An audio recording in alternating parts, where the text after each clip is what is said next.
हरियाणा, हरि अयाना, अयाना मतलब घर, और हरि तो है स्वयं भगवान श्री कृष्ण। जो हरि का घर हो, जहां भगवान का वास हो, यानी कि कुरुक्षेत्र जहां गीता बोली गई हो।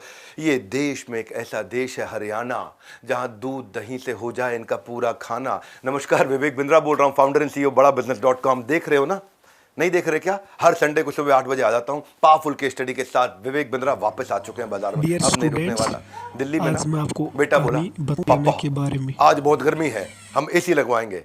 पापा ने कहा ठीक है लगवा लेते हैं, हाँ आज ही एसी लगवाएंगे। हरियाणा में बेटा बोला, बापू मैं गणे गर्मी लाग रही है मने। तो बापू बोला, अच्छा चाल तने आज गंजा करवा के लाऊं। तो हरियाणा थोड़ा अलग है जी, लोग बड़े प्यारे हैं यहाँ के। आज मैं आपको हरियाणा का पूरा हिस्ट्री समझाऊंगा, ज्योग्राफी समझाऊंगा, मजा आने वाला है। ऐसा राज्य मैंने कभी देखा नहीं। जाटों की बात बताऊंगा। एक बार एक जमींदार था, मरने से पहले 3 बच्चों में अपनी सारी प्रॉपर्टी बांट गया। अब प्रॉपर्टी में घोड़े थे वहां पे 19 घोड़े।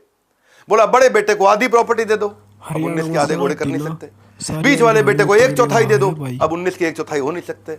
और सबसे छोटे बेटे को 5वां हिस्सा दे दो, 19 घोड़ों का 5वां हिस्सा भी नहीं हो सकता। अब जिसका बंटवारा नहीं हो पा रहा था, केस बादशाह के पास पहुंच गया दिल्ली में, बलबन के दरबार में।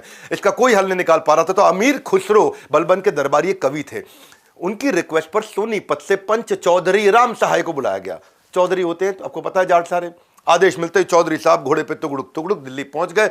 मामला पूरा समझा। बोले, राजा जी जो प्रजा का संबंध है वो बाप और बेटे का होता है।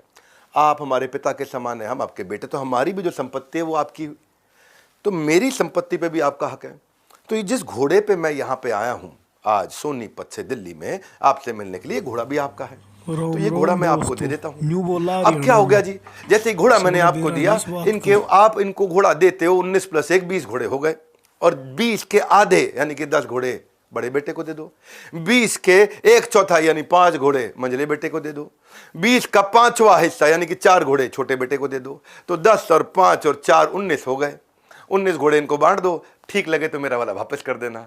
बड़ी उनकी इंटेलिजेंस की बातचीत हुई, और तब जो है ना अमीर खुसरो ने कहावत कह दी कि अनपढ़ जाट पढ़ा जैसा और पढ़ा जाट खुदा जैसा। ये जो है ना खास क्यों है हरियाणा में? पहली स्टोरी है, ये लैंड ऑफ चैंपियंस, खेल इनके खून में है। हरियाणा इंडिया का ओलंपियन स्टेट है, माइन ऑफ मेडल है। इनका मिट्टी से मेडल उगलती है। हरियाणा की धरती है जहां से मेडल पैदा होते हैं। अनाज तो आता ही आता है। हर तीसरा मेडल स्पोर्ट्स का हरियाणा से आ रहा है। 2% पॉपुलेशन है केवल इंडिया की, बहुत छोटा प्रदेश, 2% पॉपुलेशन है। 45% गोल्ड मेडल केवल हरियाणा से आ रहे हैं। 2010 का जो कॉमनवेल्थ गेम्स था ना, उसमें 2010 की बात कर रहा हूं, तब जो गोल्ड मेडल थे उस समय भारत के पास 38 आए थे। 38 में से 22 केवल हरियाणा से आए थे, और बचे हुए थोड़े से पूरे के पूरे देश से। 58% गोल्ड मेडल अकेले हरियाणा लेकर के।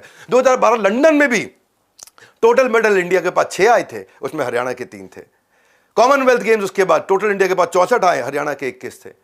टोक्यो में जो ओलंपिक्स हुआ, टोटल मेडल इंडिया के पास 7 आए, हरियाणा के उसमें 3 थे। कॉमनवेल्थ अभी जो 2022 में हुआ, इंडिया के पास 61 मेडल आए, उसमें हरियाणा के 20 थे। हरियाणा में जो है, जहां अन्य राज्यों में त्योहार पर मेला लगता है, हरियाणा में गांव-गांव में दंगल सजता है। ये जाट लैंड है, रफ एंड टफ है। फार्मिंग का यहाँ कल्चर है। फिजिकल लेबर घंटों तक कर सकते हैं। इनका स्ट्रेंथ, इनका स्टैमिना, इनका परसिवरेंस जो स्पोर्ट्स के लिए चाहिए वो बहुत उत्तम दिखाई पड़ता है यहाँ पे। बाकी जहां अ से अनार, क से कबूतर लिखते हैं, हरियाणवी वहां अ से अखाड़ा और क से कुश्ती सीखते हैं। एक रानी रामपाल थी जो कि उसके पिता ठेला चलाते थे। रानी रामपाल हरियाणा से थी।